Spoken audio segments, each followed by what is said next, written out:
एक बार प्रेम से बोलिए सच्चे दरबार की जय। हर हर महादेव, हर हर महादेव। हम अदिति लोकगीत चैनल से सभी गुरु बहिना गुरु भैया के चरण में कोटि कोटि प्रणाम करतनी। हमार प्रणाम से रउआ लोग इनकार करी है गुरु बहिना। और देखिए गुरु बहिना, हमरे अदिति लोकगीत के रउआ लोग सपोर्ट करी जान।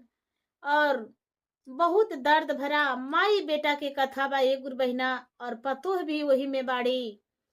और पुरानका कहानी एकदम बाटे ये गुरु बहिना, पुराना कहानी के जैसे बाटे।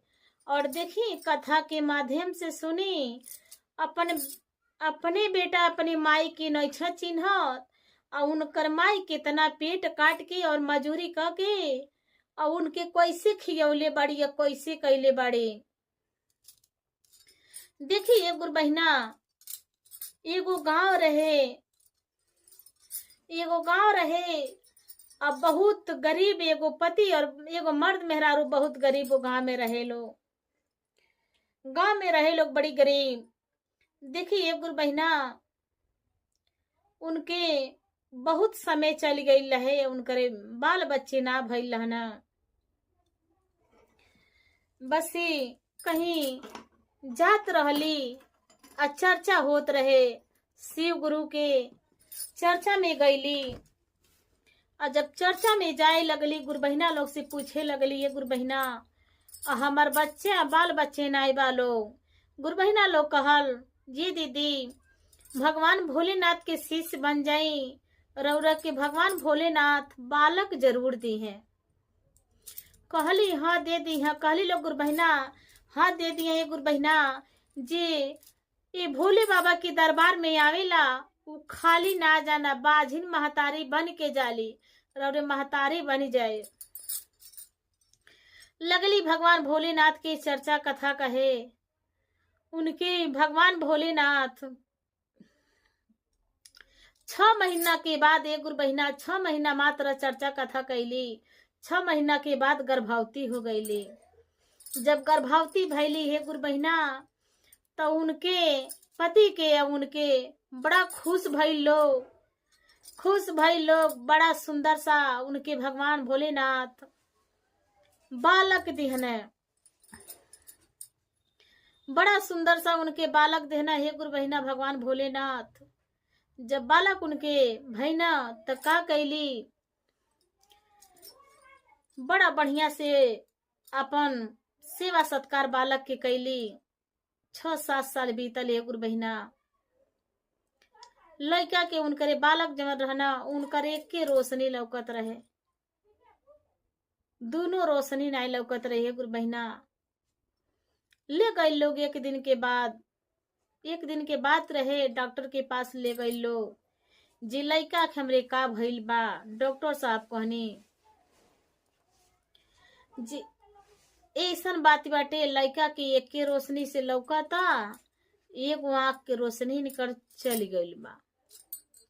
माई सुनली, उनकर बड़ा टेंशन भइल जे इतना दिन पर एगो बालक भइबो कइने, तिनकर आँख के रोशनी चली गई बा। गईली भगवान भोलेनाथ के चर्चा कथा में,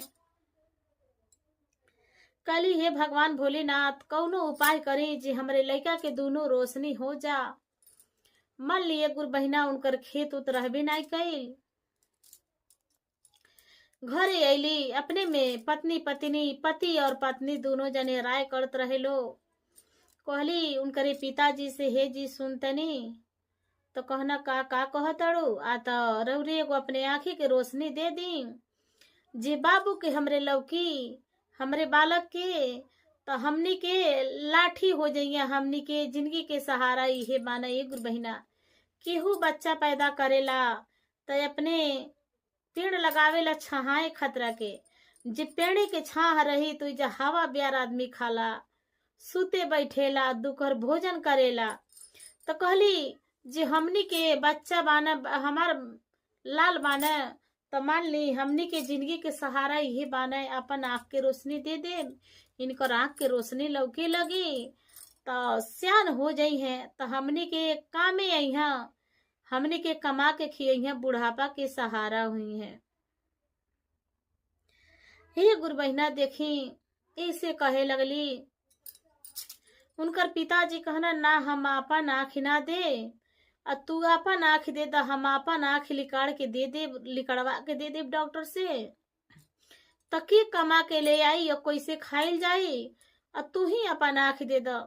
माई कहली ठीक बा, रौरे ना दे तो हम तो जरूर दे, ऐसे जे हमार लाल होंगे, इतना दिन हमार बच्चे ना भईना, बाल बच्चे आ इतना दिन के बाद भईबो कही ना, तो इनकी ही बीमारी हो गई बा, तो हम इनके अपन आँख दे दे।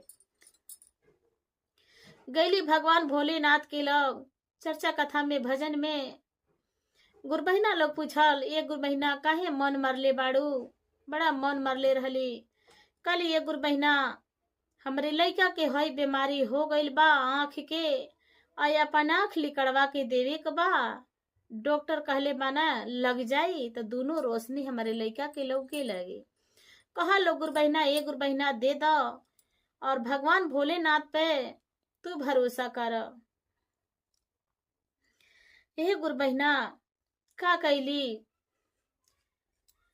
गली डॉक्टर के पास, अपन आँख लिकड़वा के लड़का का आँखी में रोशनी लगवा देली। लड़का का अपने जो अपने लड़का के लगवा देली ये गुरु बहिना, उनकरे लड़का के दोनों आँख से लौके लगल।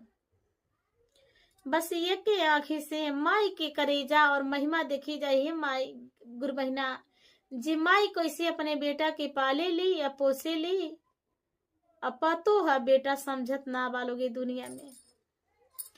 देखिए ये गुरु बहिना उनकर माई एक ही आँखी से अपन झाड़ू बहारू करके और लड़का के नहा धो के स्कूले के तैयारी करे, एक ही आँख से सब काम अपन कल। कुछ दिन बीतल ये गुरु बहिना, उनकरे पिताजी के मृत्यु हो गई, मर गई ना। उनकर माई कहली जी आप तो जी दो रोटी कमाए वाला रहे हुए दुनिया छोड़ के चली गई, और कोई से अपने लड़का के हम कमाई खियाई। शिव गुरु से प्रार्थना करा, दया मांगा गुरु जी से, गुरु जी से दया मांगा।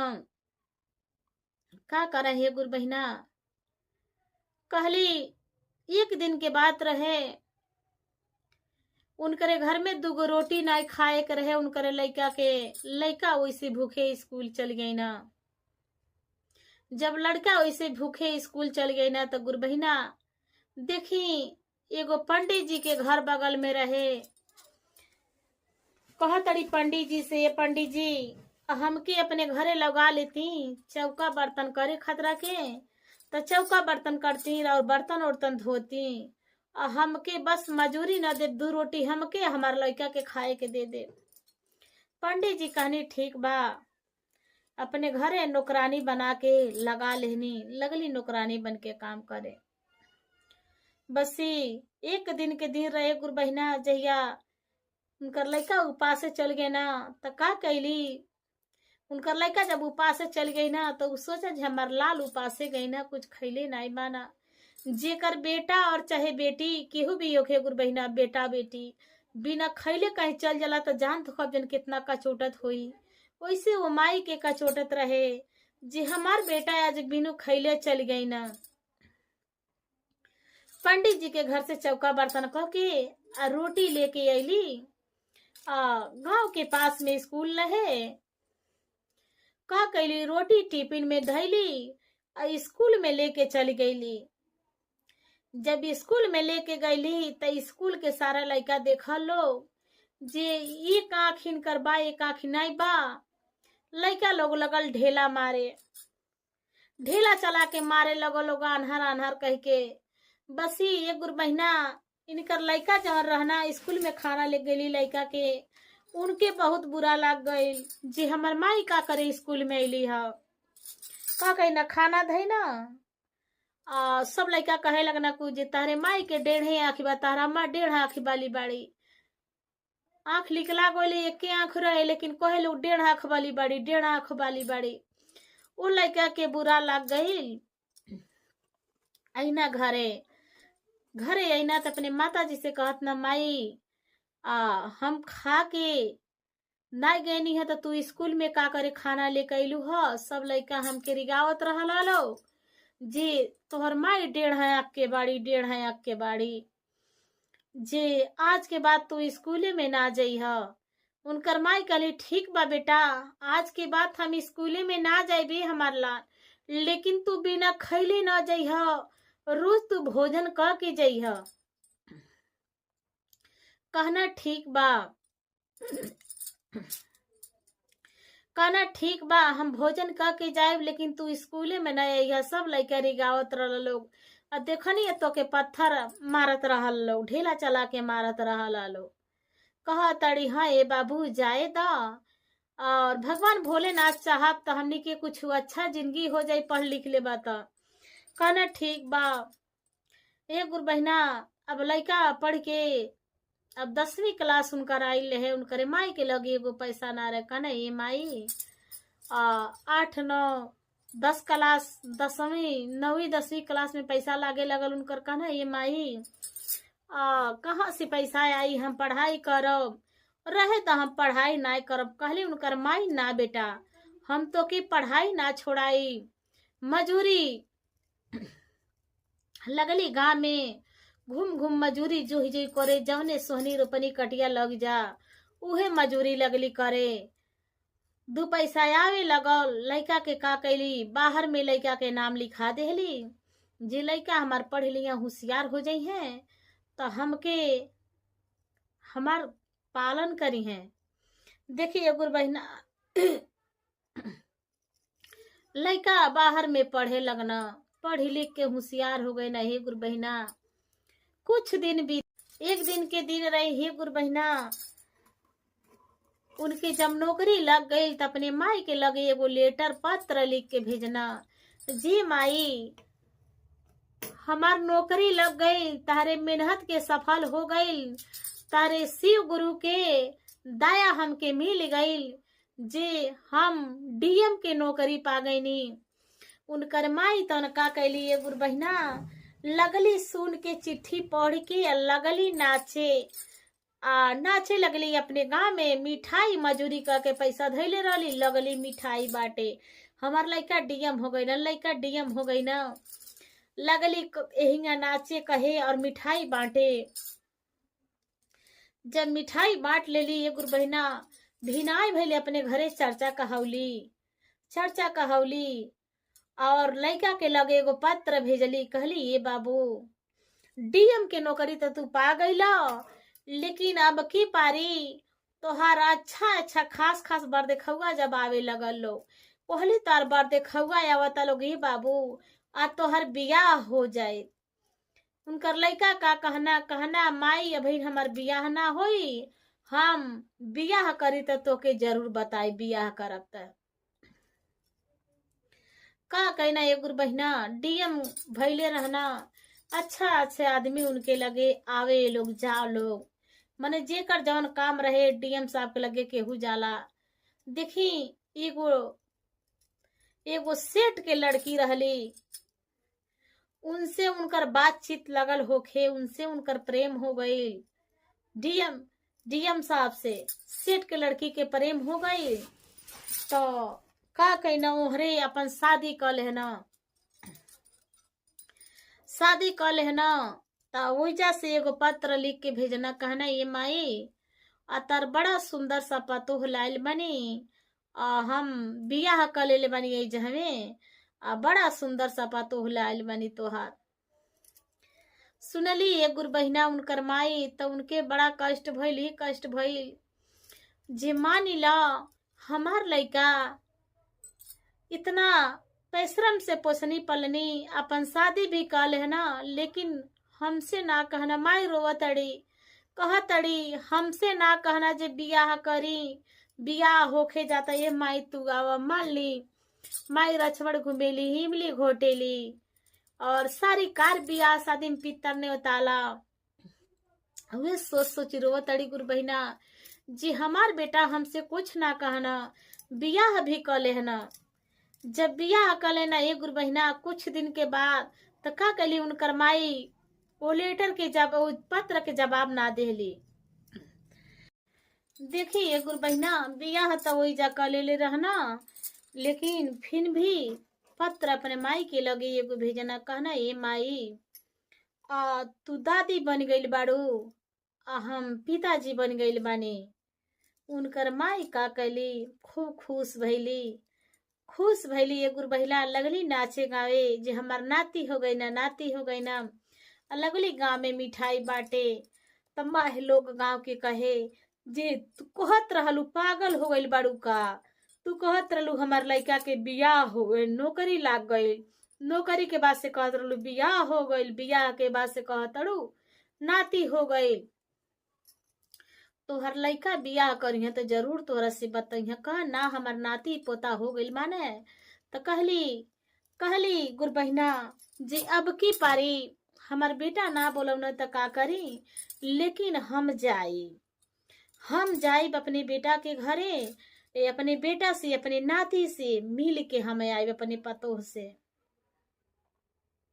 हे गुरु बहिना, गैली अपने बेटा के लगे पत्र ले लेहली, आ वही पत्र से पूछत चली गईली तो देखत अली एक गुरु बहिना बड़ा सुंदर सा महल आ घर, नौकर चाकर सब काम धाम करत आलो। आ ओकरी बाद से नौकर चाकर उनकरे घरे लागल रहे, लोग सब काम धाम करते लोग। दुआरी पर गार्ड रहना, गार्ड से कहली जे हम उनकर माता जी हैं, तो गार्ड का देखिए गुरु बहिना जब अपने बेटा के लगे गईली तो पत्र लिख के अचरा में गठियौले रहली। गईली कहा तड़ी गार्ड से, गार्ड ए हमारे लड़का के ये हमार लड़का हम। गार्ड कहना ऐसे काहे रौरी बतियावत हैं, जैसन तो रौरे बानी वैसन हमरे मालिक के घरे नौकरानी नाई बाड़ी। और रौरे कहत तनी हमरे मालिक के जे हमार बेटा होंगे, खाली हाँ हमार बेटा होंगे। तो का कैली अचरा में मालिक गार्ड नाई मानत रहना, अचरा में पत्र धैले रहली लिख के, उनकर पत्र भेजल धैले रहली। पत्र लिख गई लली कली है पढ़ी के करह, तो कहना इते हमारे मालिक है, हमारे मालिक के लिखल राइटिंग हो सकेला, अंदर जाए देना। जब अंदर गईली ये गुरु बहिना देखा तड़ी मार नौकर चाकर लागल बना। जब नौकर चाकर लागल बना तो का कैली अंदर ढुकली या देखा तली झूला में पालना में लइका खेला तना, गप से लइका उठौली या लगली चूमे चाटे खिलावे। जब चूमे चाटे खिलावे लगली गुरु बहिना तका भइल उनके, जब चूमे चाटे खिलावे लगली लइका रोवे लगना केहा तलक उनकर पतो हो अली ऊपर से अली का कैली लइका छोड़ लेली अपन, अब उनके धक्का मार के निकाल देली। कहतड़ी हे जी सुनतानी, हई देखी कनी कहा के नौकरानी आयल बिया, बाबू के रोवा देहलस या कहत या हमार नाती हंगा पोता हंगा, एकर ऐसन तमरे घरे नौकर नाई बाना, कितना सफाई से बाना और कैसन लुगा कपड़ा ही पहले बड़ी। आ नाती कहतड़ी बस। जब इतना बात उनकरे बेटा सुनना ये गुरु बहिना शर्म के मारे अपने माई के चिन्हे से इनकार कर देना। कहतड़ी उनकर माई बेटा हम तहर माई है, कहत न कैसन माई, कहिया के माई हम ते जानते नहीं बनी कि तू हमार माई हो। कहतड़ी बेटा याद कर जन बचपन में तो के हम पढ़ौनी पोसनी और स्कूल में खाना ले गई याद कर, कहना हम कुछ नहीं जानते, तू हमार माई है ही ना हो। हे गुरु बहिना जब कहत न हमार माई नहीं हो, अपने माई के का कैले बना हाथ पकड़ के आ अपने माई के बाहर करत न बस का कैले बड़ी असोरा में बैठ गई बड़ी, उजा से हिलत ना बड़ी, कितनो धक्का मारता न हिलत ना बड़ी। बस का कैले बना असोरा में एगो रूम बाटे, का कैले बना जब चल गई बना दरवाजा बंद कर ले बालो तो असोरा वाला रूम में ढूक के आया अपन गार्ड से एगो पत्र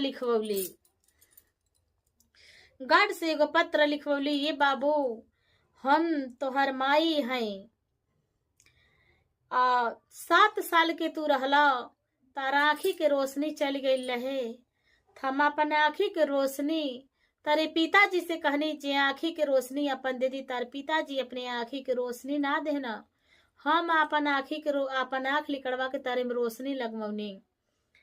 कुछ दिन के बाद 2 साल के बाद तारे पिताजी के मृत्यु हो गई रहे, मर गए ना तारे पिताजी।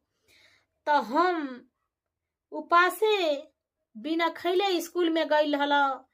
तो गांव में हम पंडित जी के घरे जाके चिरौरी कह के उनकर बर्तन मास के तहरा के 2 रोटी स्कूले में लेके गई रहनी।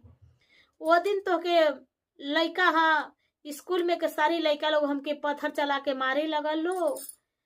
1.5 आँख के कहे लगल लोग।